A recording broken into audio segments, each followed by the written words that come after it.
Nnamdi Kanu's release.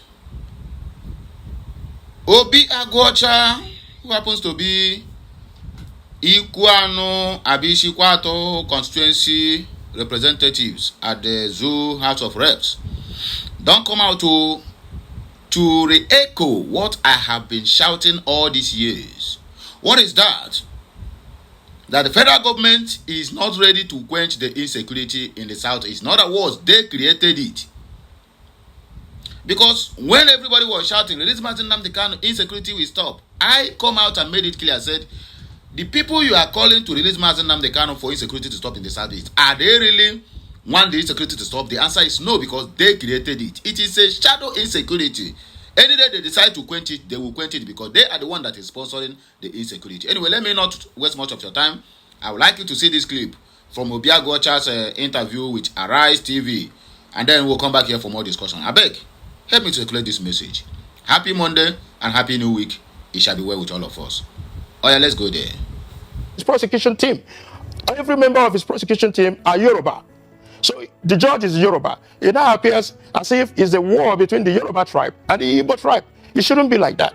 Now, I'd like to discuss a few topics here. Some Nigerians are now calling for the release of Nnamdi Kanu. We are seeing these hashtag free Nnamdi Kanu all over social media, including Vice President Atiku Abubakar, activist Omoyele Sowore, and other Southeast leaders. And I know that this is coming especially after we saw reports from the North Katsina State, specifically of officials holding peace meetings with terrorist leaders under Operation Safe Corridor with pledges of reconciliation.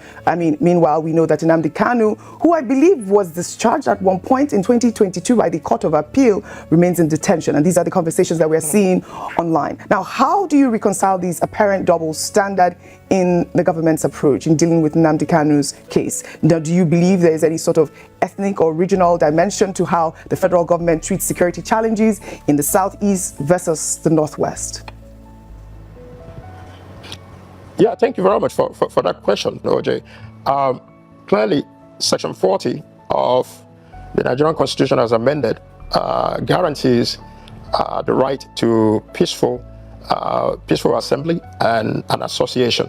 So I'm very happy that despite the veil and the veil of silence that has existed all over the country, Nigerians are waking up to their responsibility in demanding for justice for Mazi Nnamdi Kanu. And if it takes for them to have a peaceful protest, then that's what it will take. I've endorsed that we all should speak up now. The truth is that in Nigeria there appear to exist two sets of rules. One specifically for the Igbos and another for the other Nigerians, especially in the administration of criminal justice in Nigeria, where an Igbo man, goes through a whole lot of challenges than any other tribe in Nigeria. That bias, I don't know where it exists and comes from, maybe since after the post-Civil War. But we are all Nigerians, regardless of our ethnic backgrounds, regardless of our cultural backgrounds. The same right that exists for a Northerner, for a Yoruba man, for any other tribe otherwise minded, is the same right that should exist for the Igbo man. There shouldn't be any special exceptions. Look at Nnamdi Kanu. See, look at what we are fighting is even to get treatment. There are a whole lot of people in that gap previously that were held by the state that even demanded to go overseas to get treatment for their ailments. But in Nnamdi Kanu, it seems that we have to go 10 steps further, sometimes more challenges, uphill task, to even get the government to consider giving adequate medical treatment to Nnamdi Kanu. You also look at in the administration of criminal justice, the charges that have been put forth to Mazi Nnamdi Kanu, when others that were also in the same gap were pardoned or exonerated by the court at the determination of the court, they were free. But Nnamdi Kanu has been subjected for 10 years in trial. 10 years in trial, and to no end would that happen. So, but as of today, a lot of Nigerians are coming together to say enough is enough.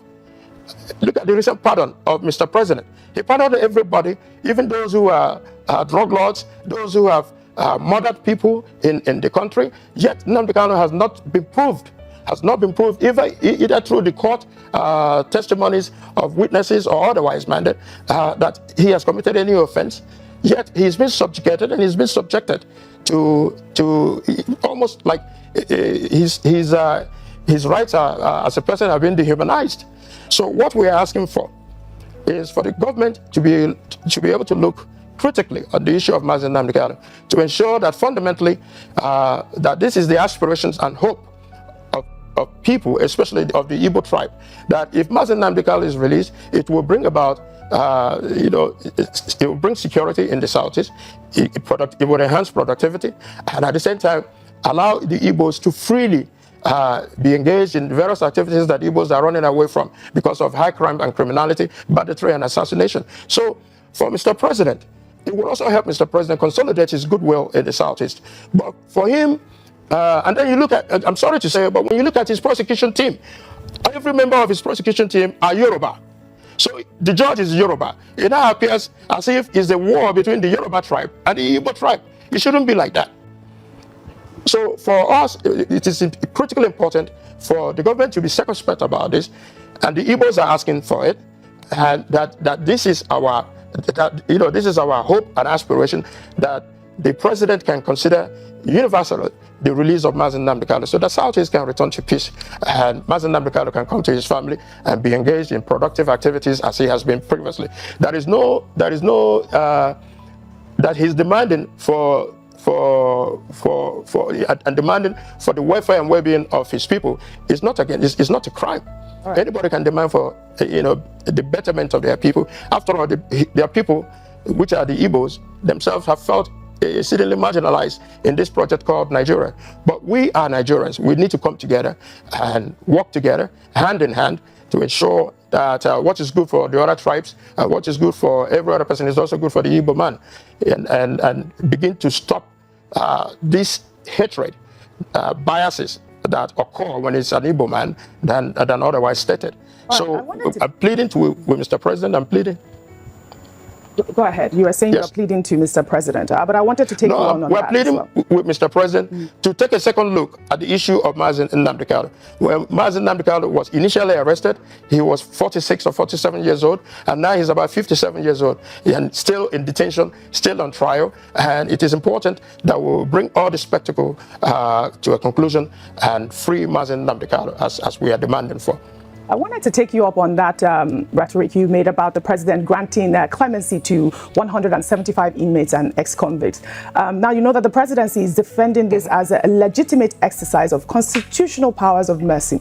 Now, given that you have been authorized by Nnamdi Kanu to interface with the federal government on his behalf, do you believe, now considering that he had, that Court of Appeal had discharged him in 2020, do you believe that Nnamdi Kanu should be a candidate for presidential clemency as well? Is that what you're suggesting? Have you explored this avenue? Well, the clemency starts with a conviction. Nnamdi Kanu has yet to be convicted in any court in Nigeria. Rather, he's been acquitted. Most charges against him has been discharged by Nigerian court. The problem previously was Nigerian court were adamant and were not obeying court orders. So we want this president, like I said, to be circumspect as to many discharges that has happened in the case of Mazi Nnamdi Kanu. But on a whole, the president should be holistic. What is the best interest for the Southeast? For peace and stability in the Southeast, to have a reduction in high crime and criminality, banditry and assassination, starts from the release of Mazi Nnamdi Kanu. So it is important that the president understands that the Southeast must have to be made whole, that we can no longer continue to remain in silence and think that everything is going to be better. So what I'm pleading with Mr. President is, if he's listening today, Mr. President, we know that you are the original Jagaban, that you have the authority, constitutional authority, to bring these matters to a close by even invoking Section 174 of the Constitution to ensure that the discontinuation of the trial. Let us sit on a table, political round table, and seek common solutions to this. The Southeast are asking unequivocally for the release of Mazi Nnamdi Kanu. The entire Nigerians, as you will see, maybe on October 20th, will come out in droves to demand for the release of Mazi Nnamdi Kanu. I believe that the president is a listening and attentive president, and I'm sure that he has heard various voices, and I'm sure that he's also looking for a solution on how to be able to solve this issue. I said previously that I will make myself available to come to discuss with the government at all levels. They've also availed me opportunities in the past, but for now, for all of us to come together and find a common solution that will bring about the discontinuation of the trial and the health situation of Mazi Nnamdi Kanu, to ensure that we have peace and stability in the Southeast. I think those should be the paramount issues to talk about. All right, Honorable Agocha. And like you said, I've been giving his mandate. Okay. I've been giving his mandate, yes, his legal mandate, to ensure that we negotiate with the federal government of Nigeria and to ensure that we seek a political solution that will bring all this to an end. All right, very well said, Honorable Agocha. First question, I would like to ask a couple, if you don't mind. What do you think recommended you, yes, for the role that Mazi Nnamdi Kanu has given you as the negotiator with the federal government, given that you are also part of government one way or the other? But I also heard you say something akin to conspiracy of silence, even in the National Assembly, as far as Nnamdi Kanu's issues are concerned. What recommends you for this role, and what specific holistic move do you think that you have made as Southeast, as Igbo nation, to consider what Ohaneze has always, tried to say, that it is political solution that can ultimately free Nnamdi Kanu? I'm asking this because you are also endorsing the protest, peaceful protest, we've been told, but then you are endorsing it on the one hand, and then on the other hand, you seem to be asking for a political solution. Do you think that the two can cohabit peacefully, given that you even use, yes, the word hatred when it comes to matters of the Igbo? So I'm trying to put all these things together to say, where precisely do you stand? Yeah. A protest or peaceful negotiations to get Nnamdi Kanu sorted? The Americans say you can walk and chew gum at the same time. So I can still support the protest because it is a guarantee of the Constitution. Like I said, Section 40 of the Constitution guarantees the right for peaceful assembly and association. So Nigerians are guaranteed to that. I'm also a Nigerian. If I feel that I need to protest against the silence, against the repeated culture of silence in respect to Mazi Nnamdi Kanu, the injustice that been meted to Mazi Nnamdi Kanu, then it is my right as well, despite also being in government, to say, no, this is my primary constituent, which is Mazi Nnamdi Kanu, that I do not like how he's been treated, especially the administration of criminal justice, especially as it held in regards to his health conditions. So on that side, I do not see that it is anything unusual or extraordinary for me to endorse such. Anywhere we can get Nigerians to come and put pressure on the government to ensure that Mazi Nnamdi Kanu is adequately taken care of, or to ensure that Mazi Nnamdi Kanu is released, then that assembly, peaceful assembly, has my endorsement. Then on the other hand, I'm the representative of Mazi Nnamdi Kanu. I've known Nnamdi for a very long time. We went to primary school together.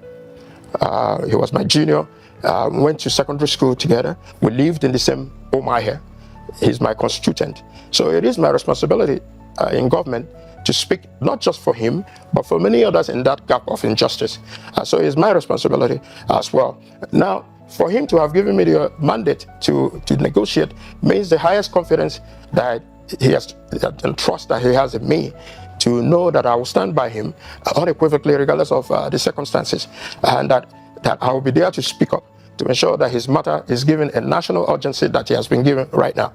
So on that basis, I am confident that with my relationship with my colleagues, with my relationship with other people in government, that we can bring about a political solution. Initially, we had 60 members of the House of Representatives that signed a letter, if you recall, 60 members from all political delineations, backgrounds, that signed a letter to Mr. President, and up to another group of 180, half of the House of Representatives, that signed a letter to Mr. President. So on a political scale, we believe that if all the Igbos come together, it's not just Obi Agocha, if all the Igbos, if all Nigerians of goodwill, of good conscience come together, that we can sit with the administration and negotiate a political solution that will be in the best interest of Nigeria, that will be in the best interest of Mazi Nnamdi Kanu, and that will also be in the best interest of the Igbos, the Southeast in general, who are themselves bearing the brunt of high crime and criminality, banditry and assassination, and kidnapping that are so prevalent in the Southeast.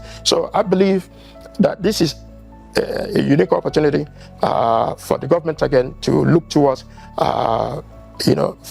with us look towards finding a common solution to this problem. Nnamdi Kanu has suffered enough. He has been prosecuted enough and yet has not been convicted of any crime. Rather, most of the charges, 15 charges were initially filed against him on terrorism, and of those 15 charges, 8 has been dismissed by a competent court of jurisdiction. And the remaining 7, we still believe, based on the evidences presented in court, that the federal government has yet to prove otherwise, that Mazen Nnamdi Kanu has done something extraordinary to be charged with the high level of terrorism charges that have been given to him. And now you also remember the extraordinary rendition of Mazen Nnamdi Kanu. Mazen Nnamdi Kanu was kidnapped from Kenya, brought to Nigeria. On what basis does the Nigerian court has jurisdiction to even try Nnamdi Kanu in the first basis? So, but these are the things that we have to look at in whole with the administration and seek a common solution. We want peace. We want peace in the Southeast. We want peace in Nigeria. And we want everybody who goes through, especially in the administration of criminal justice, to ensure that, nobody is marginalized simply because of their race, or marginalized simply because of their religion. I believe that this is a unique opportunity this week and otherwise to be fully engaged with the government to bring a common solution to this. A very good one, and a wonderful one for that matter. You can as well agree with me that this fight now is between Yoruba and Igbos. Hausas are not involved, because how can you explain this to me?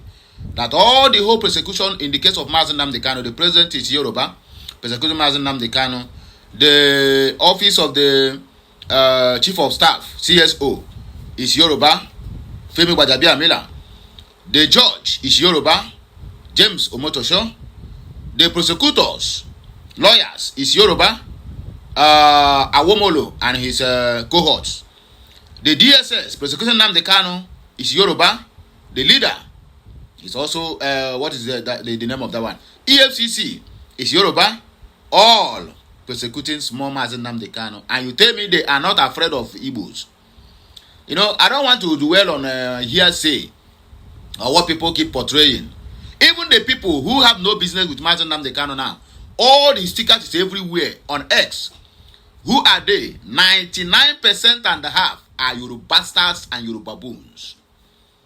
And tomorrow, an Igbo man who is living in Lagos simply because you are in good terms with one idiotic Yoruba, not because he is, you are benefiting from him or her, but because they are eating you deep.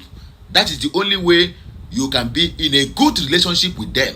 If they are not getting anything from you, they are not eating from you, they are not siphoning from you, they are not robbing you, my brother, you will become Omo Igbo, Omo Ale, Omo Jati Jati. That is Yorubastards for you. And then my people will then embrace them and tell you, all of them are not the same. My brother, you that is certain all of them are not the same. Remember, anything that got to do with friendship, it is two ways. You romance the A, then B will romance A. You understand me? Just like a play of a dog. If you fall for me, I fall for you. You bastard and baboons don't know anything about this. The only thing they know is that you are the one to be given. Any day you stop giving, you become the worst enemy. In fact, they are going to gang up against you, using every machinery within them to make sure that they frustrate you. These are the people my people are embracing. Say they are friends. They are not your friends. It is, in fact, it's better for an Igbo man. Listen and listen good. It is better for an Igbo man to have a Fulani, in fact, to have a killer Fulani as a friend than to have an innocent Yoruba man or woman as a friend. Take it that way. That is the only thing, because I have lived between this, in the midst of these two people, and I have seen the difference between the two. You are not in competition with any Fulani man because you are not hearing cow. You are not in competition with any Fulani. Sorry. Call me for good. Sorry, my people. You are not in competition with an Hausa man because you are not going to sell Goro tomorrow. You are not going to sell Ankara which they are selling. You are not going to be doing the kind of fish business they are doing. Instead, you buy from them when they come to Onitsha. These idiots that call themselves Yoruba stars will be in competition with you because you prosper more than them. They will be in competition with you because you have I mean, you are well balanced more than them. They will be in competition with you because since they cannot do, you can do it and add jara. Their jealousy is their weakest, the weakest weapon they have. Jealousy. Why must he be you? Why must he be an Igbo guy? After all, you come to my state and we help you. Which help they help you? Simply because you come to Lagos or wherever and you buy house with your own money. And they take your money to go and do all one way. Tomorrow they will come back and tell you that they help you when you come to our state with night bus. As if they give you money. As if they give you free space to sleep. As if they give you free shop to stay and do your business. Own a Yoruba man for one night. Your house expired or your shop expired and see the other side of them. These are the people, my people. These are the wicked individuals. Our people embrace that they are your friends. They are not your friends. They are your worst enemy. And they will remain your worst enemy until the day that contraption or business center called Nigeria will disintegrate. Take it or leave it. They are not your friends. Obiagwocha have said it all the way it is. So for me to add in anything on what he said, my brother, it amounts to effort in futility because he has said the whole thing the way it is. Let me also remind us, telling the zoo to release Mazi Nnamdi Kanu so that insecurity in the southeast will stop. My brother, they will not release him because they created the insecurity. They want, like Yoruba stars, want you to be migrating because of insecurity to their land, to be growing their economy. Are you hearing me now? Why they not? We not want them to stop the insecurity because they have already engulfed themselves in insecurity, courtesy of what they want for their own sake. Because good Lord Jonathan have every chance to eliminate all these miscreants. They turn it to a religious war. And now Christians are killing the Muslims. The same people who said all those things 2012, 2013, 2014 are the same people who come back now and tell you that insecurity is killing them. You can see? You can see how corny these people can be. So they created the insecurity in the southeast. They orchestrated the prison break in Owerri to release all the hardened criminals, even the one that is in death row. They orchestrated it because that incident happened for good to 4 to 5 hours. No any single policeman or police van was seen anywhere close, even if Nakrofo. Then after the rigmaroling for 4 hours, it didn't take the so-called Inspector General of Police 50 minutes or let's say 1 hour to declare that it was IPOB who carried out the prison break, who carried out the operation. You can see it's orchestrated a plan. They have already mapped out. Look at what once it happened, finish say it's IPOB, then let them defend themselves. They know the people.